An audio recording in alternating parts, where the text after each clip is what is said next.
काशी का पहला super speciality और कॉर्पोरेट हॉस्पिटल सिग्नेस लक्ष्मी हॉस्पिटल, सुने सबसे सुरक्षित, सबसे विश्वसनीय।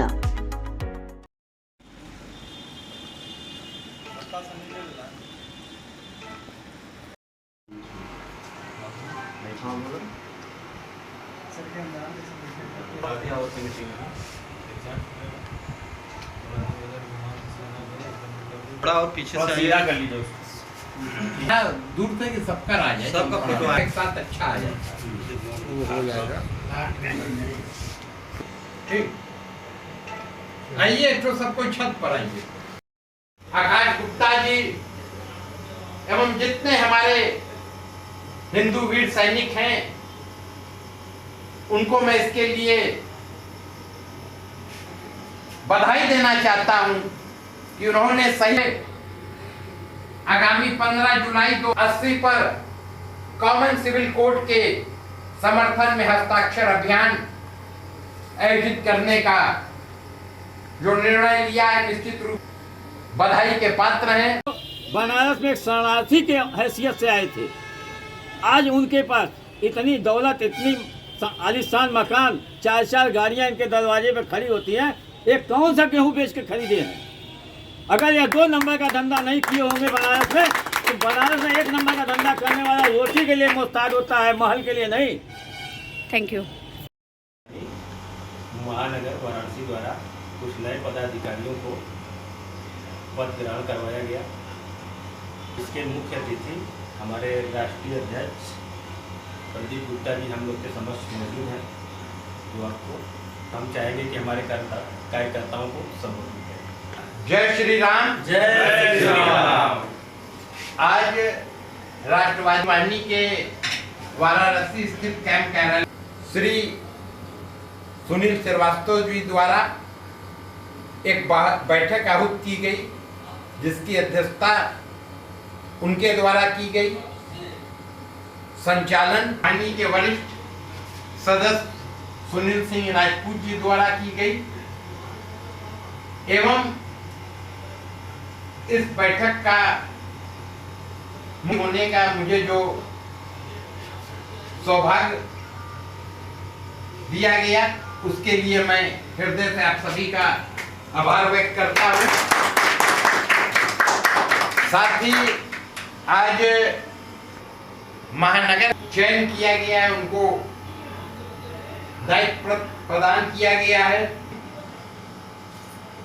आकाश गुप्ता जी, उनको भी मैं हृदय की गहराइयों से बधाई देता हूं, आशीर्वाद देता हूं कि उनको वो शक्ति प्रदान करें, सनातन धर्म की, हिंदू धर्म की बढ़ाने का काम करें और जो हमारे मूल है, आधारशिला है, उसके साथ जो राक्षसी प्रवृत्ति के लोगों द्वारा साजिशें की जा रही हैं, उनको करारा जवाब देने में हमारे वाहिनी के वीर हिंदू सैनिक कामयाब हैं। बात के लिए महानगर अध्यक्ष जी रमेश शर्मा जी। ये अपना परिचय बताइए। मैं रमेश शर्मा, राष्ट्रवादी हिंदू महाशक्ति के संगठन मंत्री। आज आपको संगठन मंत्री का पद मनोनीत किया गया है संगठन के द्वारा। इस संगठन को आगे बढ़ाने का क्या, कैसे दायित्व निभाएंगे? और एक सनातनी भी आप हैं और हिंदुओं का यह संगठन भी है जी, तो कैसे? जी, हम सबसे पहले हिंदू को जोड़ने का काम करेंगे और सबसे पहले हम ये काम करेंगे कि जो हमारे हिंदू भाई हैं जो इधर उधर जा रहे हैं, उनको पहले ये बताना है कि हिंदू धर्म का मतलब क्या है। हिंदू धर्म का मतलब है सनातन धर्म। सनातन धर्म का ये मतलब है कि जो सदा चलने वाला हो उसे सनातन धर्म कहते हैं। और हमारा जो हिंदू धर्म है, हमारे हिंदू धर्म के कुछ लोग ऐसे भी हैं जो कि अंबेडकर जी को मानते हैं तो हमारे प्रभु श्री राम को नहीं मानते हैं, गौतम बुद्ध को मानते हैं तो वो हमारे प्रभु श्री राम को नहीं मानते हैं। तो हमें सबसे पहले जागरूकता अभियान हिंदू भाई में चलाना है और उनको ये बताना है कि प्रभु श्री राम जो हैं वो भी हमारे अपने हैं, गौतम बुद्ध भी हमारे अपने हैं, अंबेडकर जी भी हमारे अपने हैं। हमको सबको लेकर के चलना है। गंगा जमुना सरस्वती माता पिता गुरु ब्रह्मा विष्णु महेश, संसार में 3 ही गुरु हैं और उसके बाद भी हम जो है कि अपने में ही बटे हुए हैं। कहीं कोई अंबेडकर जी को पूछता है तो कोई गौतम बुद्ध जी को पूछता है। तो हमें सबसे पहले ये करना है कि सबको एकत्रित करके सबको ये बताना है कि सबसे पहले हम हिंदू हैं, पहले ये बताना है कि हम हिंदू हैं।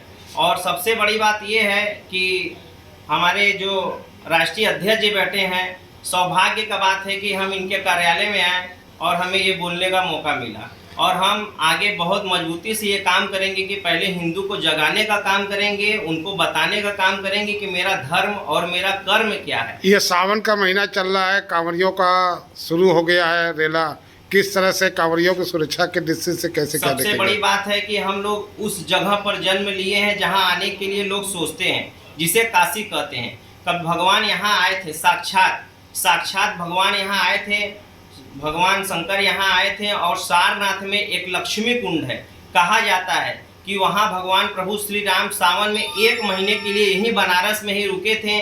और सबसे बड़ी भाग्य और सौभाग्य का बात यह है कि हम लोग बाबा काशी विश्वनाथ के नगरी में रहते हैं और जहाँ देश से विदेश से लोग आते हैं और हमारे काशी में भगवान प्रभु श्री राम का और भगवान बाबा विश्वनाथ का दर्शन करते हैं। संगठन है कांवरियों को हर एक मुसीबत पर, हर एक कार्य पर कार्य करने का काम करेगा, उनको जलपान कराने का काम करेगा। किसी भी तरीके का अगर रास्ते में उनको किसी भी प्रकार का तकलीफ हो तो हमारा संगठन तन और मन और धन से उनके साथ मिलकर के कार्य करने का काम करेगा। अपना परिचय बताइए। प्रदीप गुप्ता, राष्ट्रीय अध्यक्ष, राष्ट्रवादी हिंदू शक्ति वाहिनी। आज कैंप कार्यालय में किस तरह का बैठक किया गया है और इस बैठक में कौन कौन से कार्यक्रम हुए हैं? आज राष्ट्रवादी हिंदू शक्ति वाहिनी की महानगर कमेटी की बैठक आहूत की गई है। श्री सुनील श्रीवास्तव जी, महानगर जो वाराणसी वाहिनी के महानगर अध्यक्ष हैं, उनके द्वारा। और आज की बैठक की अध्यक्षता उनके द्वारा की गई और संचालन रमेश शर्मा जी द्वारा, जो कैंट विधानसभा के संगठन मंत्री हैं। और इस कार्यक्रम का मुख्य अतिथि मैं स्वयं रहा। और बैठक में नए पदाधिकारियों को भी, महानगर के नए पदाधिकारियों को भी उनका दायित्व सौंपा गया। आकाश गुप्ता जी को और विकास कुमार सिंह जी को, माता चरण सैनी जी को और आयुष सोनकर जी को। आज के बैठक में क्या निर्णय लिया गया है, किस तरह का कार्य करने का आह्वान किया गया है? आज ये बैठक में सबसे पहला हम लोगों ने ये निर्णय लिया कि जो कॉमन सिविल कोड लागू होने की बात हो रही है सरकार द्वारा, तो हम लोग इस सवाल पर समर्थन करेंगे माननीय प्रधानमंत्री नरेंद्र मोदी जी का। और आने वाले 15 जुलाई 2023 को 80 घाट पर एक हम लोग शिविर का आयोजन इसके समर्थन में करेंगे, हस्ताक्षर अभियान चलवाएंगे। साथ ही एक हम लोग जो है टास्क फोर्स का गठन कर रहे हैं, उसमें हमारे जो वाहिनी के नौजवान वीर हिंदू सैनिक हैं वो शामिल होंगे और उनका एक ड्रेस कोड होगा। और वो जो वाहिनी है वो मोटरसाइकिल दस्ते के रूप में चक्रमण करेगी काशी विश्वनाथ जी का जो मंदिर है उसके 2-3 किलोमीटर के रेडियस में। और किसी भी कवारी भाई जो हमारे कांवड़ लेकर के भाई आ रहे हैं, उनके साथ अगर कोई भी परेशानी होती है भाई बहनों को, तो उनको हम लोग तत्कालिक जो है सुविधा मुहैया कराएंगे। अगर जरूरत पड़ेगी तो प्रशासन का भी सहयोग लेंगे, चिकित्सा से लेके, भोजन से लेके, पानी से लेकर के और चरणबद्ध तरीकों से। क्योंकि इस बार हम लोग का सौभाग्य है सनातनियों का कि 59 दिनों का श्रावण मास लग रहा है करीब 20 वर्षों बाद। तो इसको देखते हुए हम लोग चरणबद्ध तरीकों से जो प्रमुख चौराहा है जहाँ से हमारे कांवड़ लेकर के यात्रा करेंगे भाई बंधु बहन, तो उनकी भी हम लोग सेवा करेंगे, उनको पानी देंगे, उनको भोजन देंगे, उनको नाश्ता देंगे। और साथ ही ये भी निर्णय लिया गया कि जो हमारी हिंदू बालिकाएं हैं उनको आत्म रक्षा के गुण सिखाने के लिए मार्शल आर्ट और योग और इस तरीके की जो योगशालाएं हैं, इनका भी शिविर हम लोग लगाएंगे। इसी क्रम में हम लोग जल्द रामनगर, हरमुआ, कैंट इन क्षेत्रों में शिविर का आयोजन करने जा रहे हैं।